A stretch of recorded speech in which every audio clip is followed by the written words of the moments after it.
9 centimetre respectively. तो यहां मुझे दो सर्कल दिए गए हैं जिनकी रेडियस 19 और 9 सेंटीमीटर है। पहले सर्कल का रेडियस 19 सेंटीमीटर और दूसरे सर्कल का रेडियस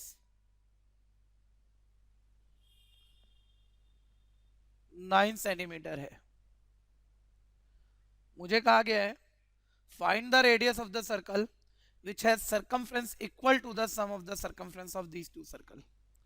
बोलता है एक थर्ड सर्कल की हमें सर्कमफ्रेंस निकालनी है जबकि इन दोनों गिवन सर्कल की सर्कमफ्रेंस का टोटल, बाउंड्री का टोटल, सर्कमफ्रेंस का ध्यान दीजिए, टोटल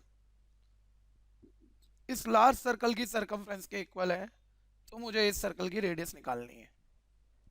मैं इस पहले सर्कल की रेडियस को r1 बोल देता हूं, सेकंड सर्कल की रेडियस को r2 बोल देता हूं, थर्ड सर्कल की रेडियस को r3 बोल देता हूं।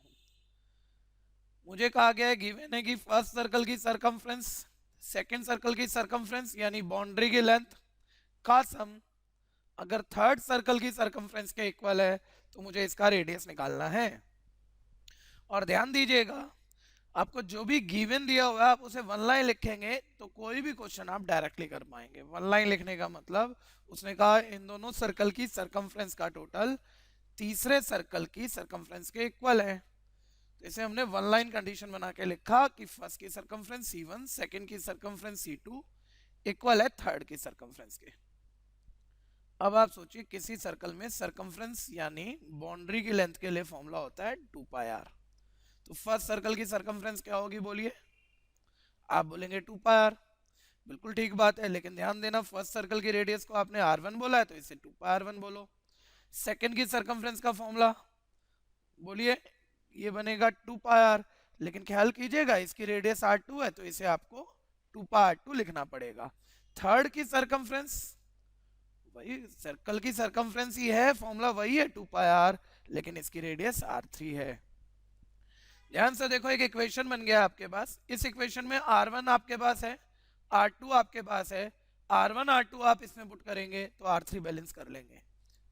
लेकिन इक्वेशन बड़ा है, इस पूरे इक्वेशन में 2π कॉमन है जिस वजह से बड़ा दिख रहा है, लेकिन चूंकि 2π कॉमन है आप पूरी इक्वेशन को 2π से डिवाइड करते हुए इसे इजी कर लें।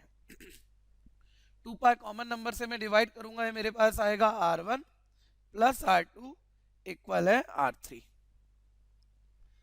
ये बिल्कुल ध्यान देना, आप उसी रिलेशन को एक कॉमन नंबर से डिवाइड कर सकते हैं जिसमें बीच में इक्वल है। इक्वल के लेफ्ट और राइट पर कोई भी कॉमन नंबर पूरे पर आपको दिख रहा है तो आप उस पूरी इक्वेशन को 2π से डिवाइड कर सकते हैं। इसमें आप r1 19 आपके पास है, r2 9 है, आप इससे r3 बैलेंस कर लें। 19 प्लस 9 आपके पास आएगा 28 सेंटीमीटर इक्वल r3, यानी थर्ड सर्कल की रेडियस 28 सेंटीमीटर है। ये इसके लिए आंसर है।